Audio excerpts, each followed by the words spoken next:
The asset. My job pays $20,000 a month. Tax-free. I'm a bodyguard.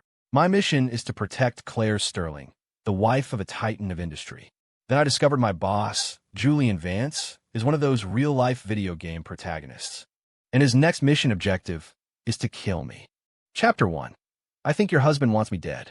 Leo, it's $20,000 a month, plus a full benefits package, health, dental, for a one kid.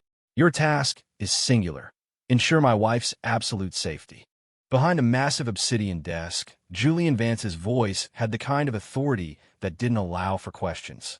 He was handsome, in that sharp, chiseled way you only see in movies, the jawline, the intense eyes, the whole 9 yards. I nodded, my face a mask of professional calm. Understood, Mr. Vance. Inside, though, a different thought echoed. Here we go. My name is Leo Cross, and I'm a dimension hopper. The world I landed in is a novel, something you'd find online titled The CEO's Shadow Guard, the Urban Warrior System. And the man in front of me, Mr. Vance, is the hero of that story.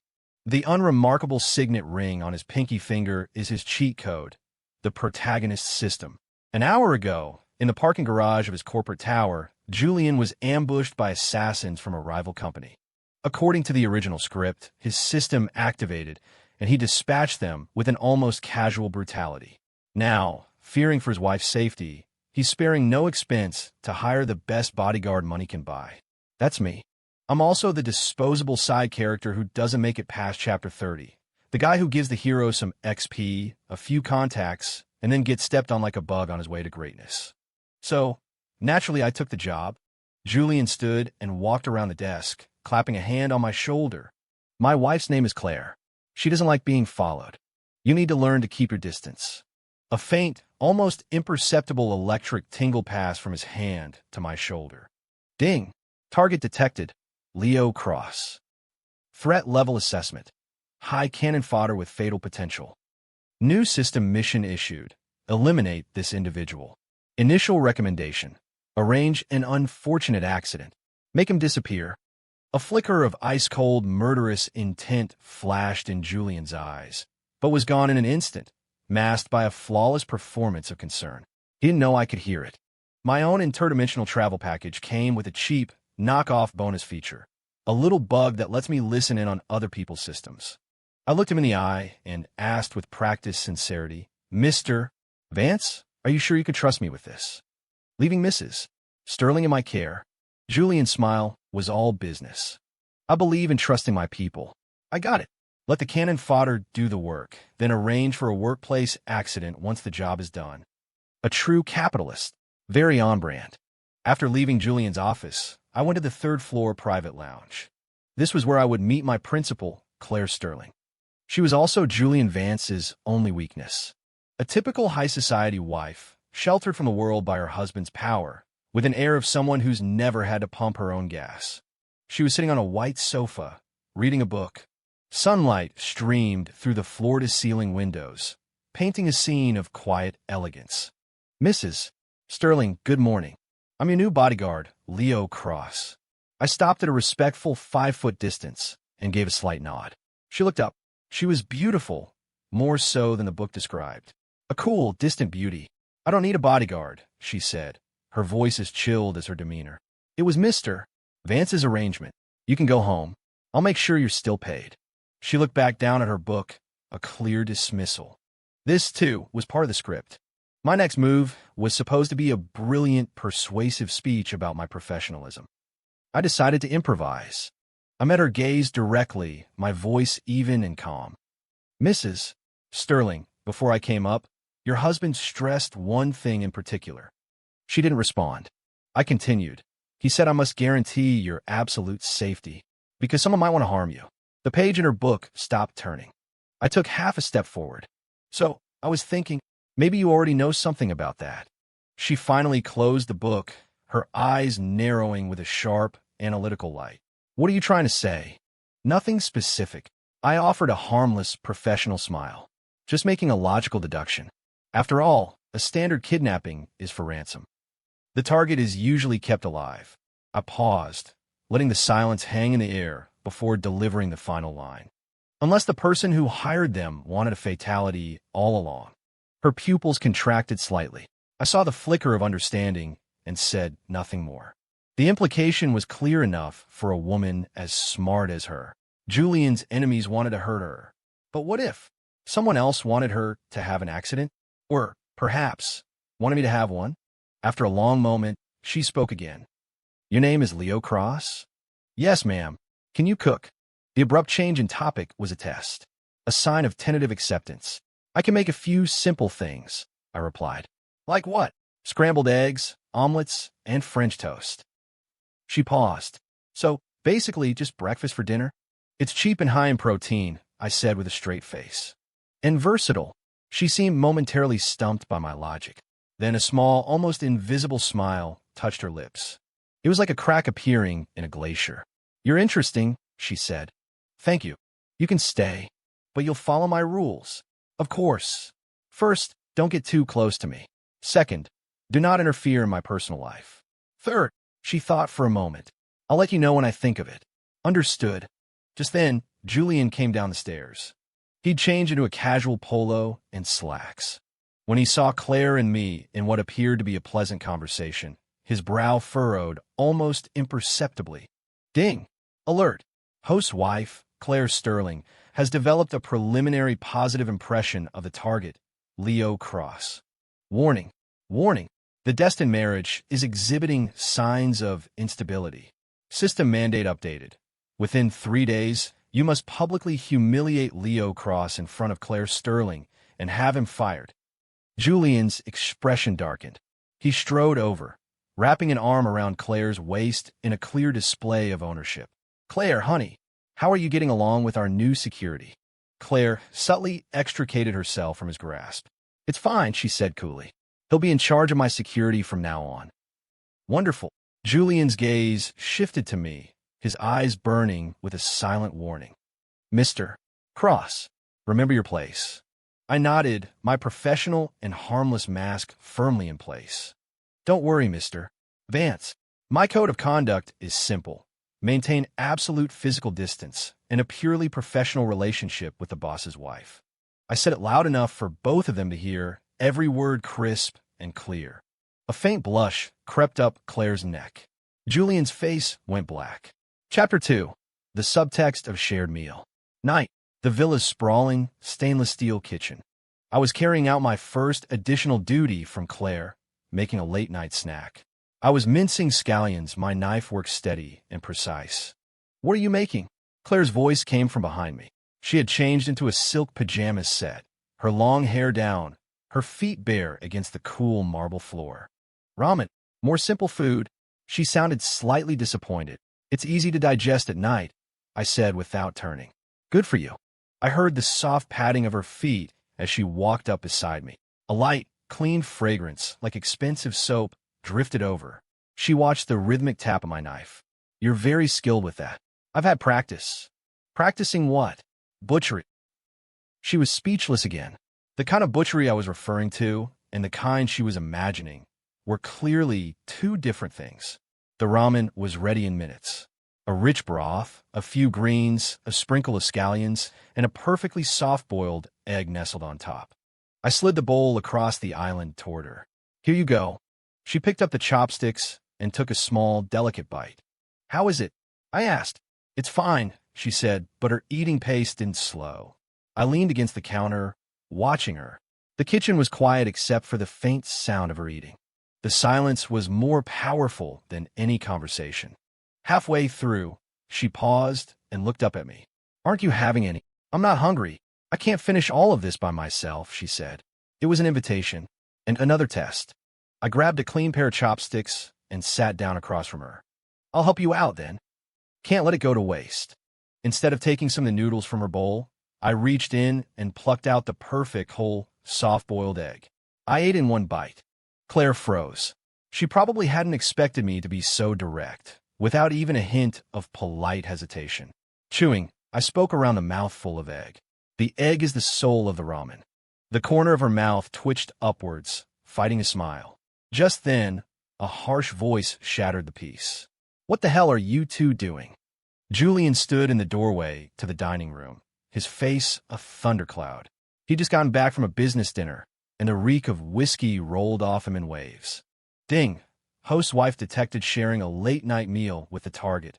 Intimacy level +10. Warning, host's infidelity index is rising. System punishment protocol initiated. Host will now experience angina pectoris for 3 minutes. Julian staggered, clutching his chest, a pained expression twisting his features. But his eyes remained locked on us, burning with fury. Claire's expression instantly turned to ice. "You've been drinking. I asked you what you're doing." Julian roared like a wounded animal.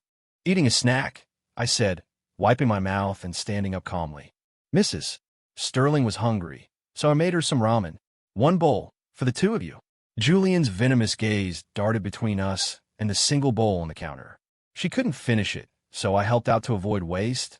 I explained, my logic sound and irrefutable. "Would you like some, Mr. Vance? There's more in the pot. Get out, right away." I turned and walked out without a second thought, leaving the battlefield to the husband and wife. As I left, a furious argument erupted behind me. "Claire, what is the meaning of this?" In the kitchen with another man in the middle of the night.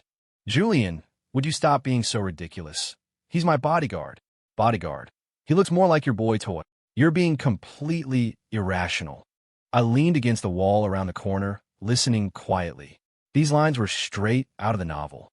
Except, in the original version, the bodyguard was the one being wrongfully accused. This time, the accusation felt a little more real. The fight ended abruptly with Claire slamming her bedroom door. Julian was left standing alone, his chest heaving. Ding! Angina pectoris punishment complete. New system mission issued. The battle for dignity, mission objective. At tomorrow night's charity gala, publicly humiliate Leo Cross. Make him understand who Claire Sterling's one and only man is. Mission reward. Divine tier medical skills, beginner. Failure penalty. Permanent 50% reduction in a random bodily function. Listening to the voice in my head, I smiled. Here it comes, the classic plot point where the hero gets a new skill. The method was just a little dirty this time. I turned to head back to my room. As I passed Claire's bedroom, the door cracked open. "Leo," she called my name. I stopped. "Tomorrow, you'll accompany me to a gala." "Of course. Get a decent suit." "I don't own a suit," I said honestly. Silence from inside the room for a moment. "One will be delivered tomorrow afternoon." "Thank you, Mrs. Sterling." "And," she hesitated, "I'm sorry about tonight." "It's fine. I understand, Mr. Vance's concern," I replied, my tone polite and distant. "He isn't concerned," she said softly. "He's just a control freak." The door closed. I stood in the hallway for a moment, rubbing my chin. Control freak. An accurate diagnosis. A man who treats you like a prized possession versus a man who offers to finish a ramen. It shouldn't be a hard choice. Of course, that assumes I'm one of the good guys. Spoiler alert, I'm not. Chapter 3. Tonight, you're my date. The next afternoon, the custom suit arrived right on schedule. Ferragamo. It fit like a second skin. In the mirror, I looked the part, polished sharp, every bit the elite professional. Claire looked at me, a flicker of genuine surprise in her eyes. "It fits you perfectly. Thank you for the suit, Mrs. Sterling. Tonight, you are not my bodyguard," she said, her expression serious. "You are my date." I raised an eyebrow. "Does Mr. Vance know about this?" "I don't need to report my every move to him," she said, her voice flat. "Well now, is that the sound of a rebellion starting? I'm here for it."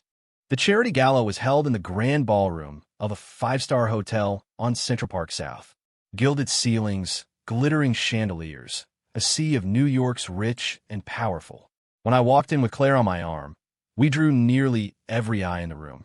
Claire was always the center of attention, but the strange, young, and handsome man by her side. I immediately became the subject of intense speculation. Isn't that Julian Vance's wife? Who's the guy with her? Never seen him before. A cousin from out of town.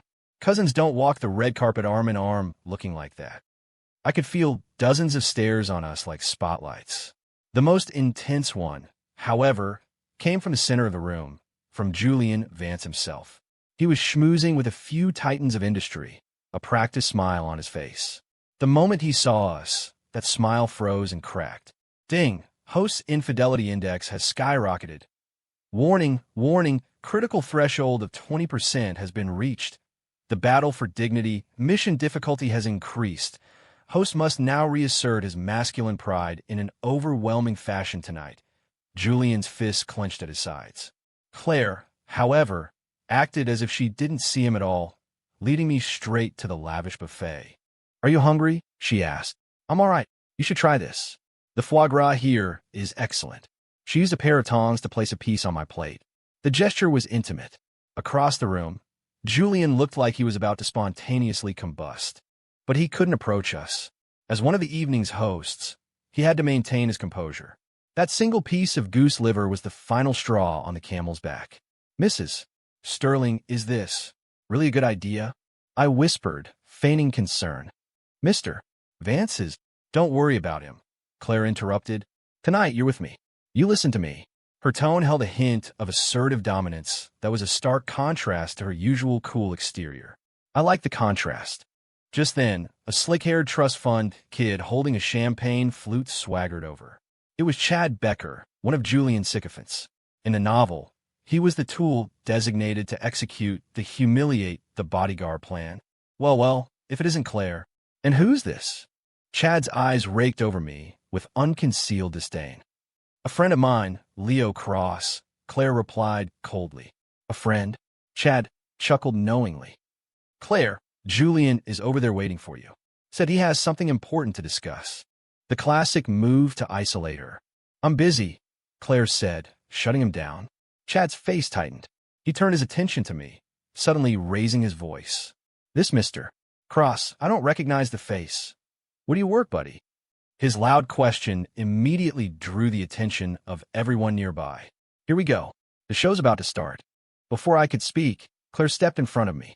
"Chad, this is none of your business." "Hey, I'm just looking out for you, Claire." Chad put on a mask of false concern. "You know how it is these days. So many con artists out there. Julian loves you so much, you wouldn't want to be fooled by some pretty boy, would you?" He practically shouted the last sentence.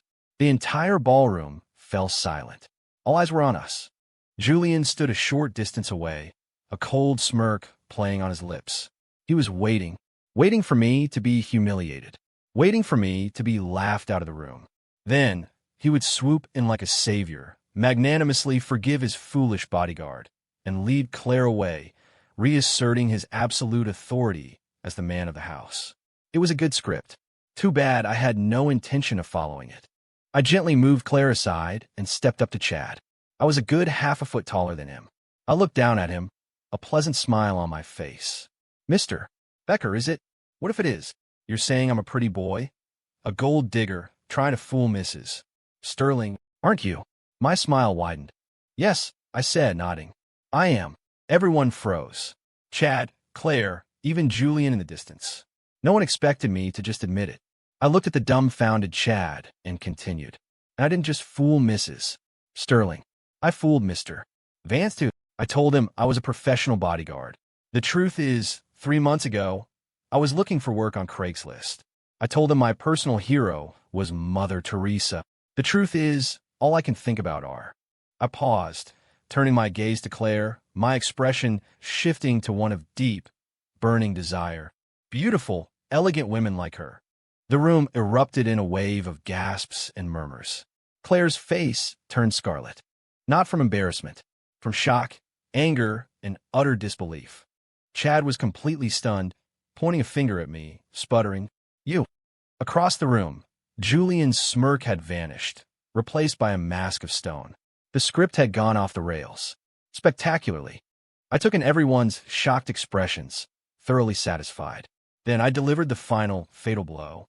I stepped closer to Chad, invading his personal space, and whispered, so low that only he could hear, "And I'll let you in on another little secret. I didn't just fool them. A minute ago, when Mrs.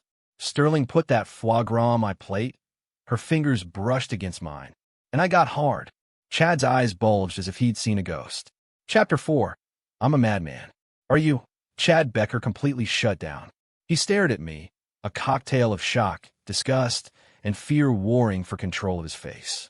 I ignored him, turning to face the stunned guests. I gave a slight, formal bow. "My apologies for interrupting your evening. Then, I walked over to the petrified Claire Sterling and extended my hand. Mrs.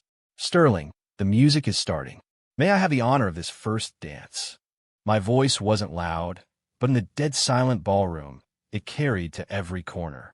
Claire stared at me as if waking from a nightmare. Her cheeks were burning, her eyes a swirl of confusion. She didn't understand. She couldn't possibly understand why I would do this, why I would detonate our reputations, pushing her into the center of a raging scandal. The whispers had already started to swell around us. Oh my God, he actually admitted it. Is that guy insane? How could Claire be with someone like that? Julian Vance must be absolutely livid. Livid didn't even begin to cover it. Julian's face wasn't green with envy. It was a shade of black that seemed to absorb the light around him. He stared at me, the murderous intent in his eyes so potent it felt like a physical force. Ding! Warning! Host is experiencing emotional overload. Unpredictable consequences may occur. System attempting to engage calm down aura. Engagement failed. Host current status. Homicidal rage. Excellent. This was exactly what I wanted. Under the collective gaze of New York's high society, Claire remained silent for a long moment. Then, she made a decision that surprised everyone, including me. She gently placed her hand in mine. Yes, she whispered. I smiled. I led her to the center of the dance floor. The orchestra began to play a slow, elegant waltz. I placed a hand on her waist. She rested hers on my shoulder. We were clumsy, awkward. I had no idea how to waltz. Neither did she, but it didn't matter. What mattered was that in that moment, we were the only two people in the center of that vast floor. We had become the main event. A spectacle. A joke. What are you trying to accomplish? She finally asked, her voice trembling slightly. My job, I answered. What job? Protecting you. And this is how you protect me. A hysterical laugh almost escaped her lips. By turning me into the laughingstock of the entire city. Sometimes being the joke is much safer than being the target. I murmured, leaning closer, my lips brushing against her ear. My breath ghosted over her skin. She shivered. I don't understand.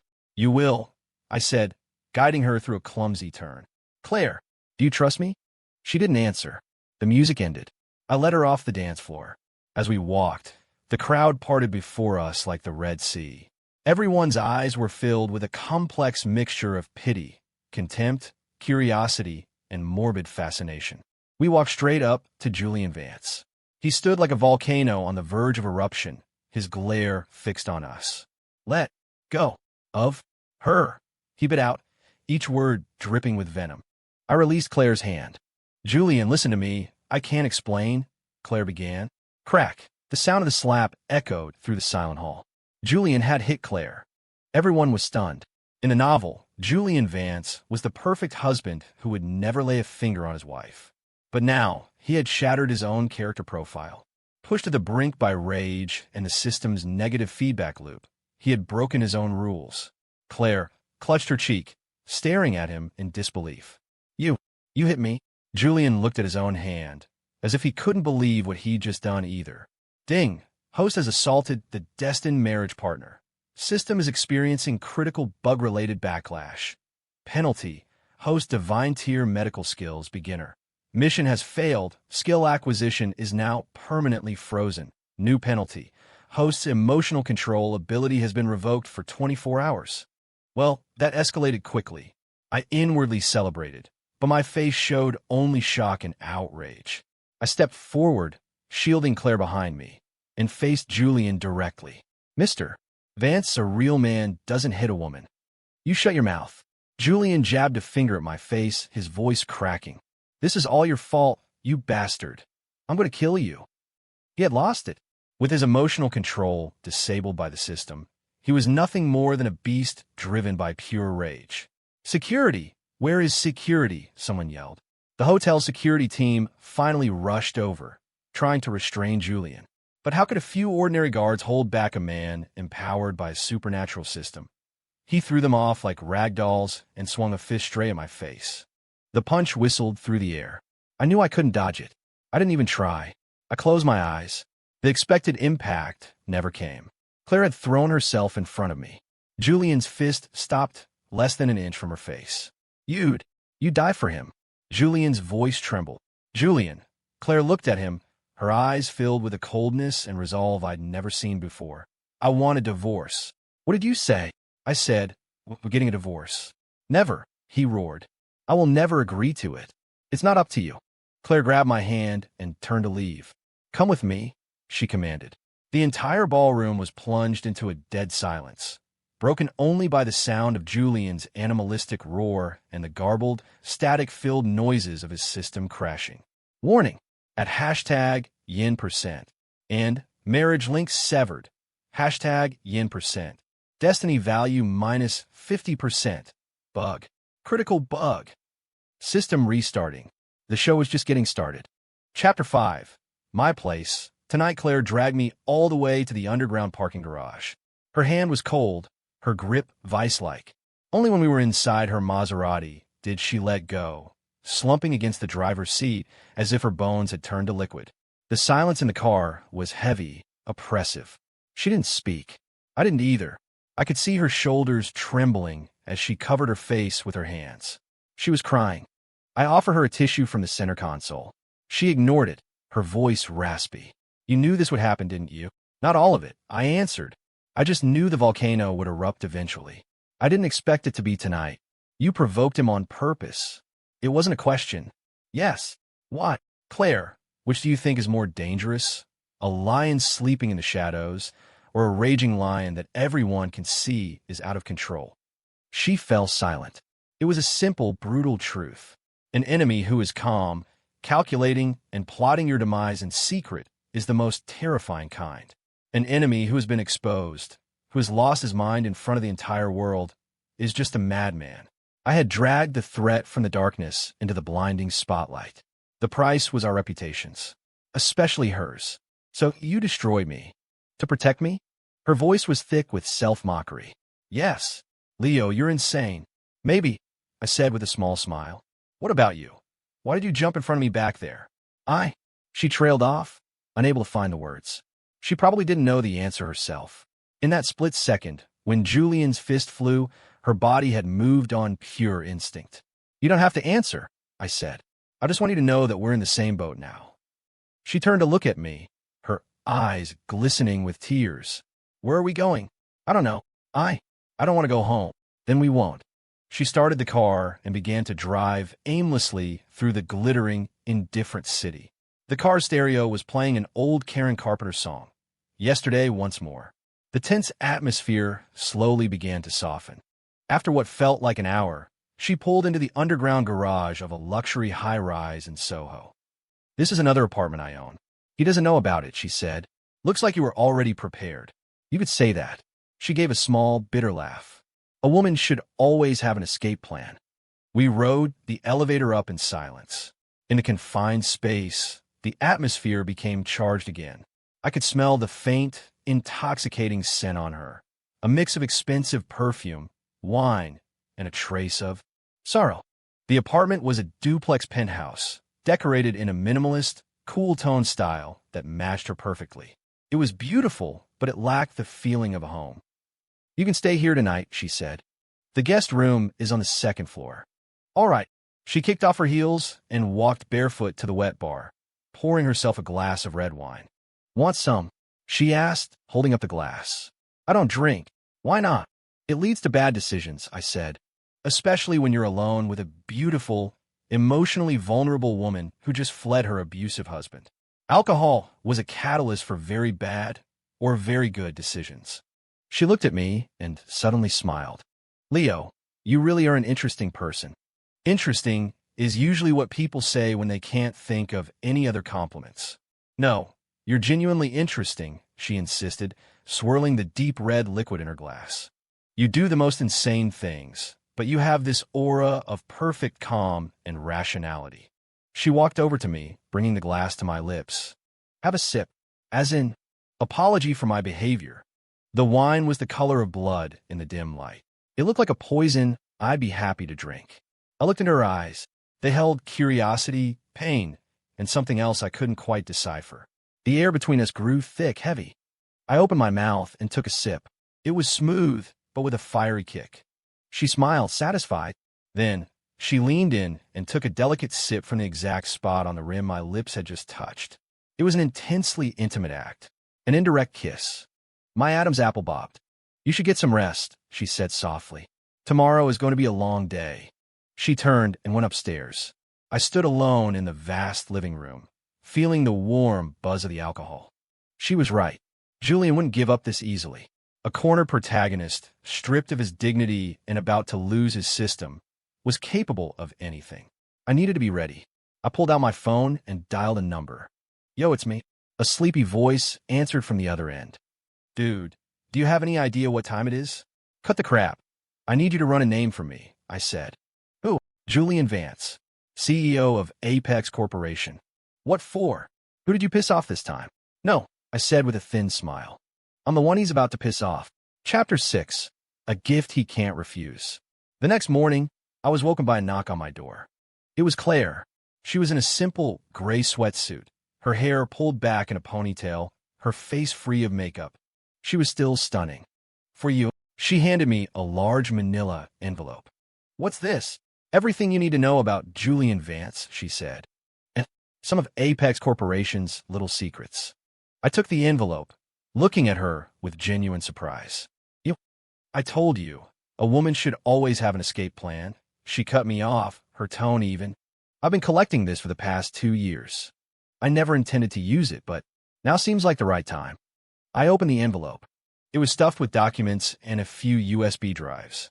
I skimmed the first few pages. Tax evasion, insider trading, hostile takeovers through illegal means. Each file contained enough evidence to bury Julian and his company. "You wanted to leave him for a long time?" I asked. "Not exactly." She shook her head. I don't like being kept in a gilded cage. At first, this was just for self-preservation, leverage, so I could have a conversation with him as an equal. But he never gave you that chance." "No." It was the classic protagonist mindset. "I built this beautiful prison for you. You should be grateful. How dare you ask for freedom?" "What's your plan?" she asked me. "Give him a taste of his own medicine," I said. "Last night, Julian tried to ruin my reputation at a party. Today, I was going to give him a taste of social and financial death in front of the entire world." A strange light shone in Claire's eyes as she watched me. "What do you need me to do?" "Just stay here and watch the show." I tucked the envelope under my arm. "By the way, mind if I borrow your kitchen again?" She blinked, then a real smile broke through. "What are you in the mood for?" "Grilled cheese and tomato soup." At 10 a.m., Apex Corporation convened an emergency board meeting. The atmosphere in the conference room was grim. Julian sat at the head of the table, his face a mask of thunderous rage. Overnight, the scandal from the Gala had spread like wildfire through the city's elite circles. Claire Sterling's affair, Julian Vance's domestic abuse.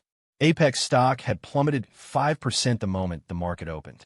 "Julian, this incident has done catastrophic damage to the company's image.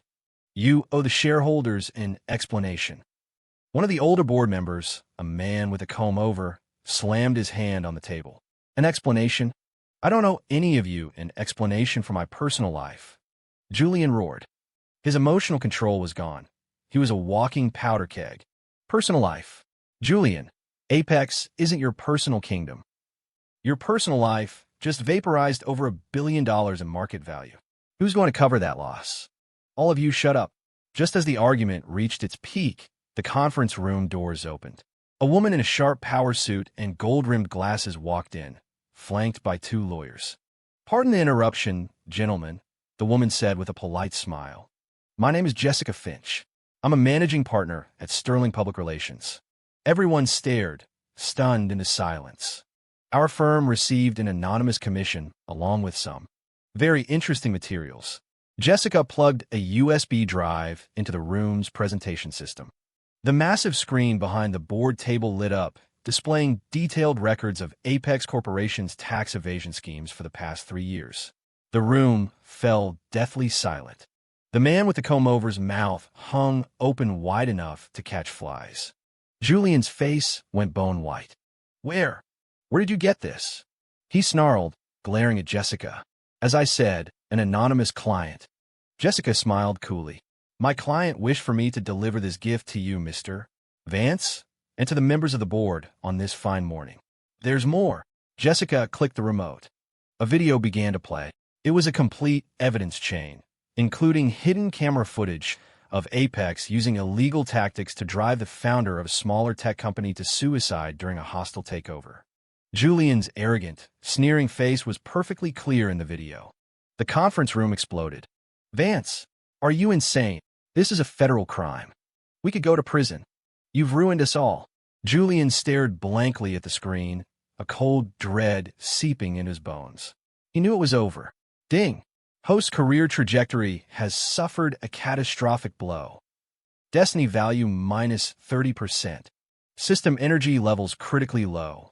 Initiating emergency hibernation protocol. Hibernation commencing in 10, 9, 8. The system's voice in his head grew faint, distorted. For the first time, raw, genuine fear appeared in Julian Vance's eyes. He wasn't just losing his company, his wealth, his reputation.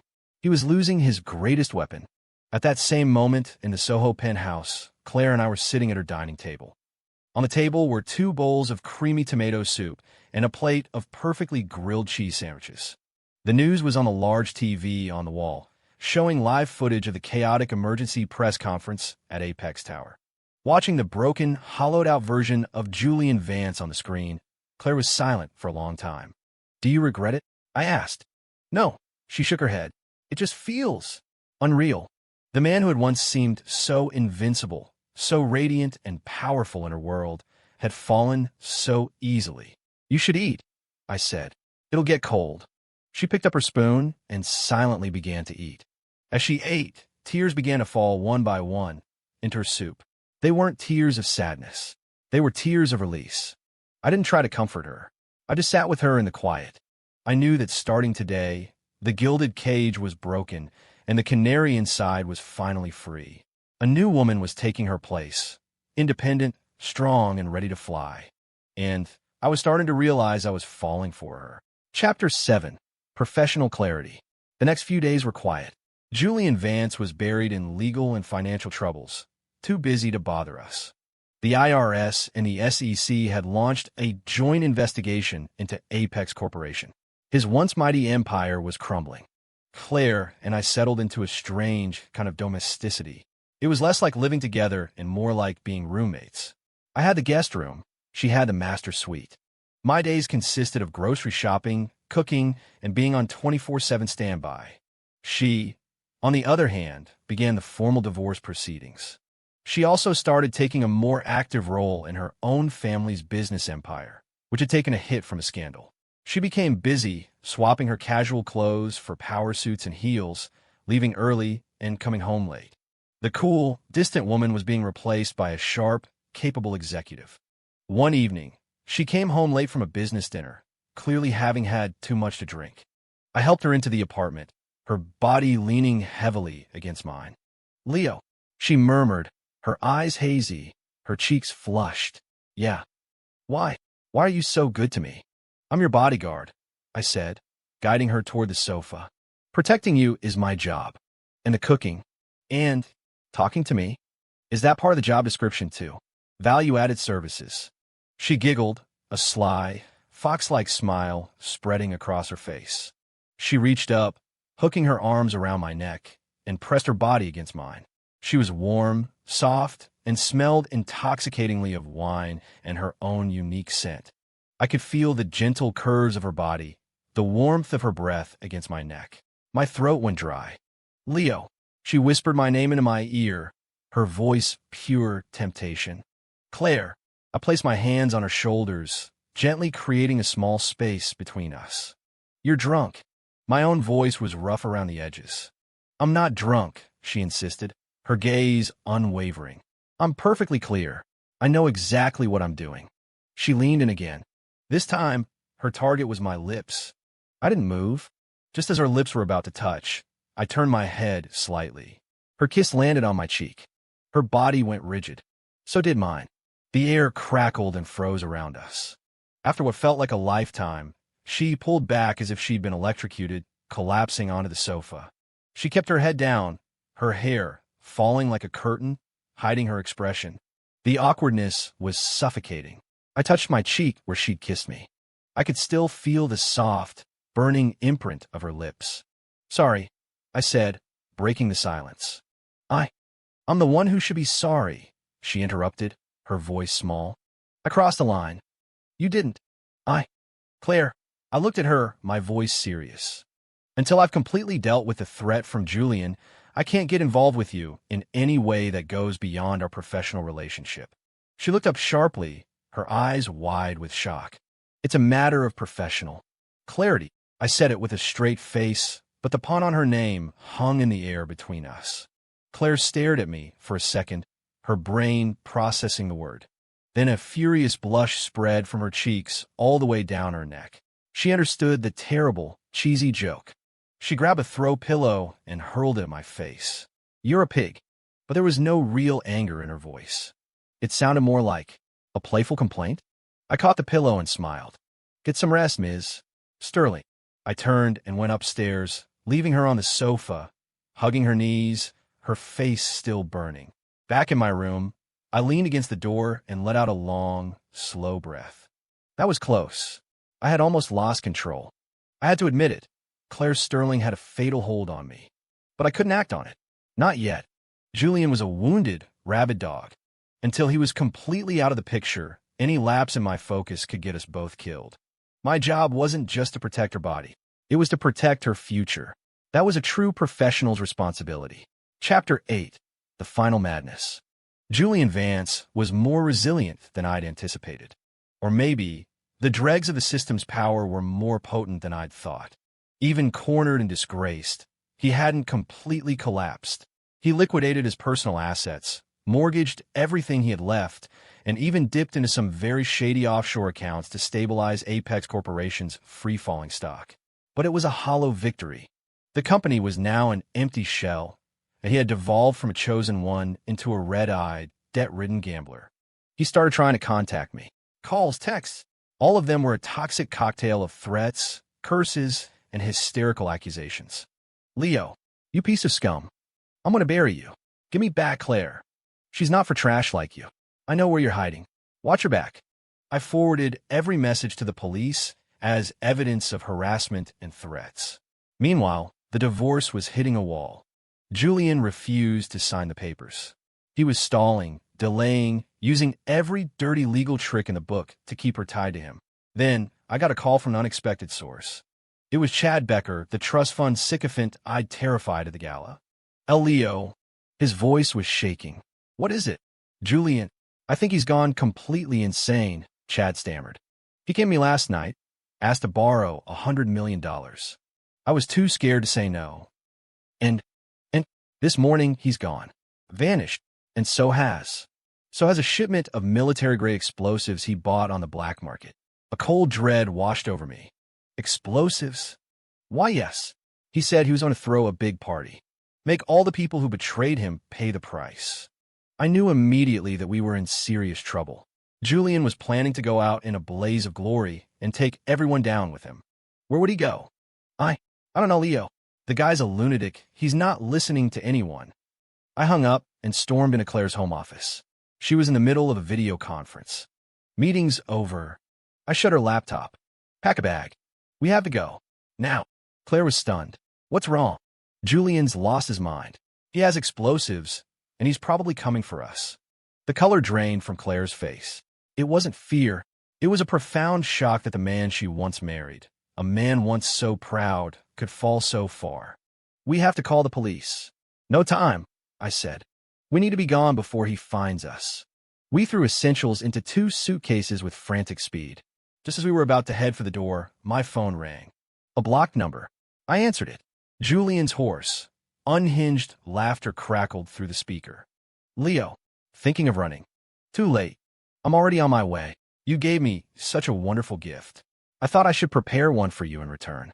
Guess what it is? Fireworks. Lighting up the sky. My pupils constricted. What are you talking about? You'll see soon enough. Enjoy the show with your precious Claire. It's my final blessing to you both. The line went dead. I bolted to the window and looked down at the street below.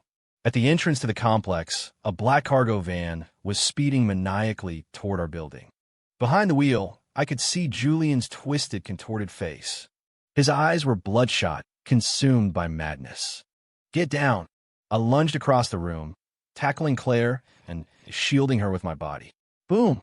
A deafening explosion rocked the very foundations of the building. The world dissolved into a cataclysm of sound and force. The entire skyscraper shuddered. The initial blast triggered a chain reaction. Fire, thick black smoke, the sound of screaming. It was the end of the world. Julian had detonated the explosives in the van. He was going to destroy everything.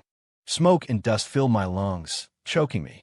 I held Claire tightly beneath me, shouting over the roar. "Are you okay?" I'm okay," she yelled back, her voice choked with tears. Chunks of the ceiling began to rain down. I knew we had to get out now. I pulled at her feet and ran for the door. But the frame had been warped by the blast. It was jammed shut. Our only way out was blocked. For the first time, I saw true despair on Claire's face. Are we going to die in here?" I looked at her, wiping a smudge of soot from her cheek. Then I smiled. "No," I said, "because your bodyguard is a professional." I pulled her toward the massive, floor-to-ceiling window in the master bedroom. We were on the 28th floor. A jump from here was a death sentence.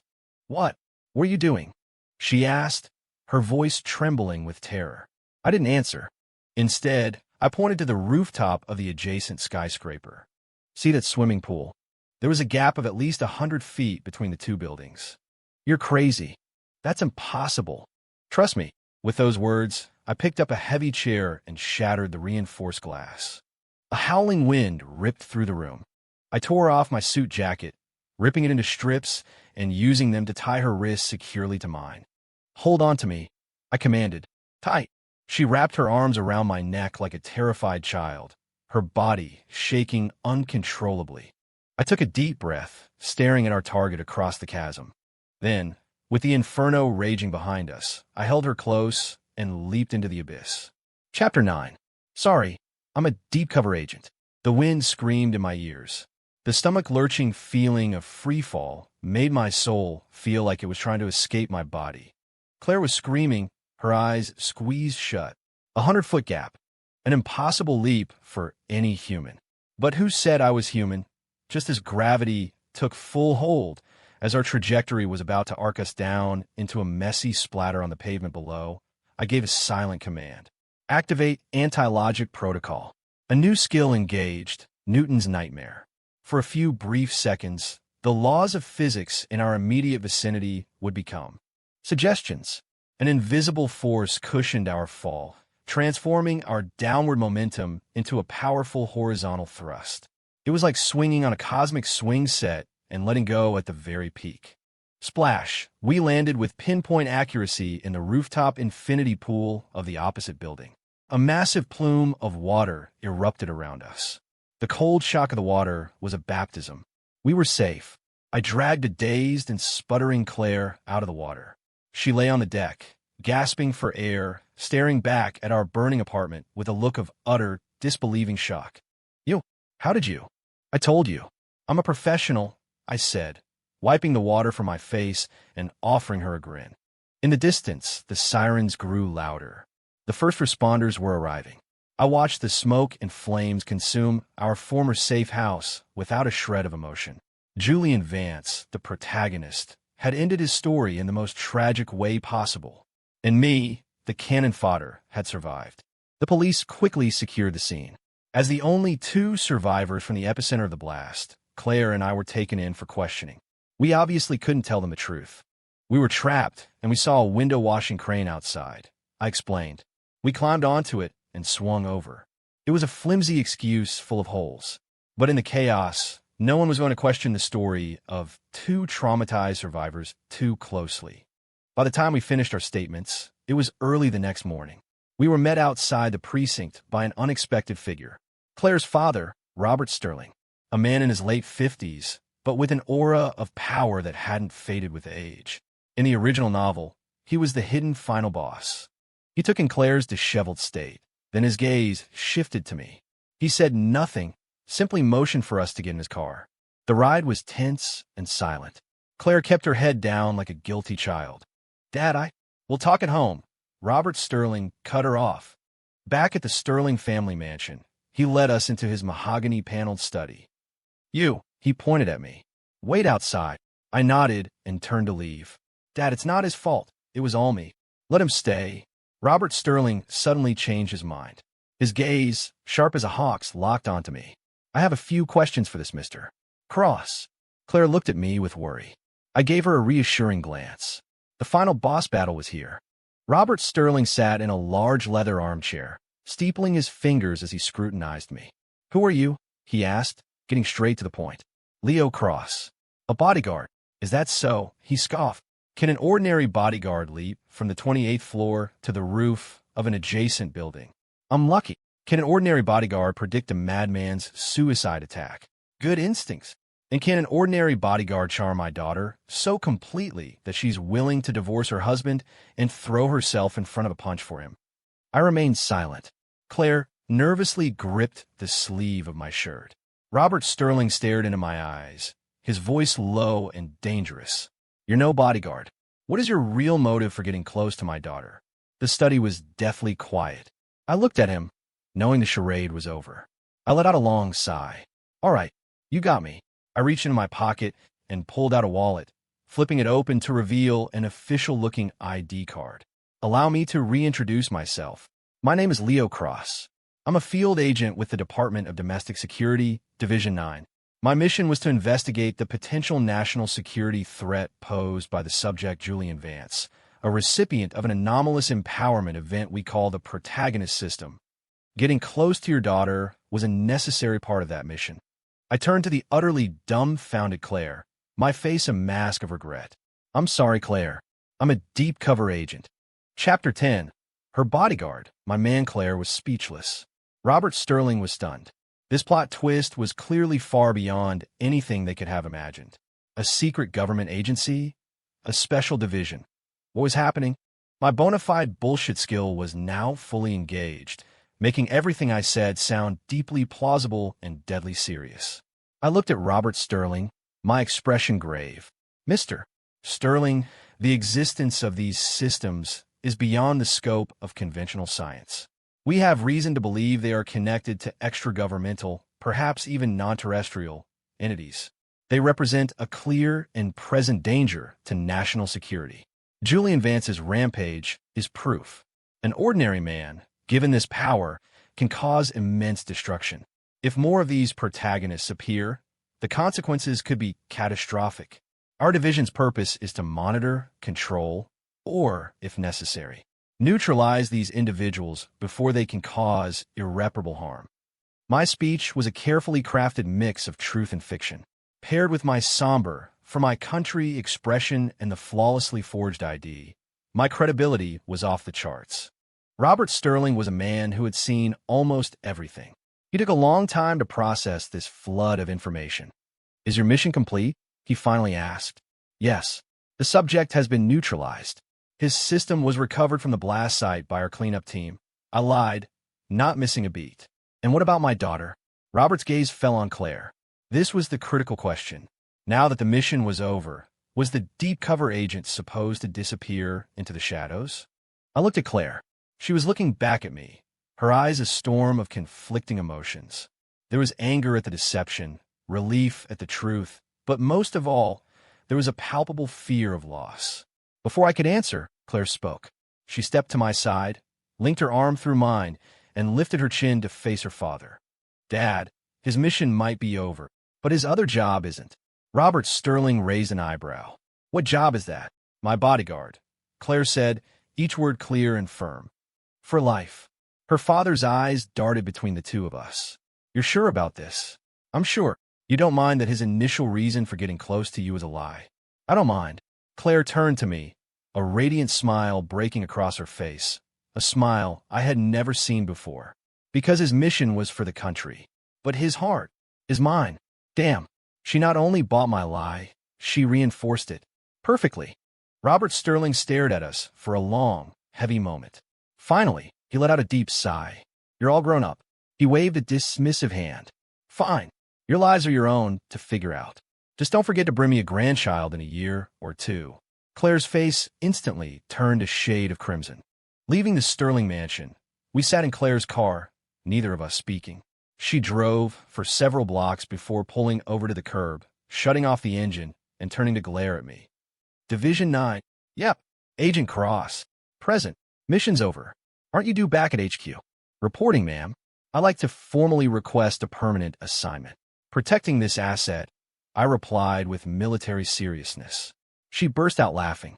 Then, she playfully punched me in the chest. Liar. The tap was soft, affectionate. You're a huge liar. She hit me again. I caught her hand, gently pulling her into my arms. I'm sorry, I said. This time I meant it. She rested her head against my chest, her voice muffled. I don't care if you're a secret agent or what mission you're on. From now on, you work for me. The salary is the same, $20,000 a month. But the value-added services are going to cost you extra.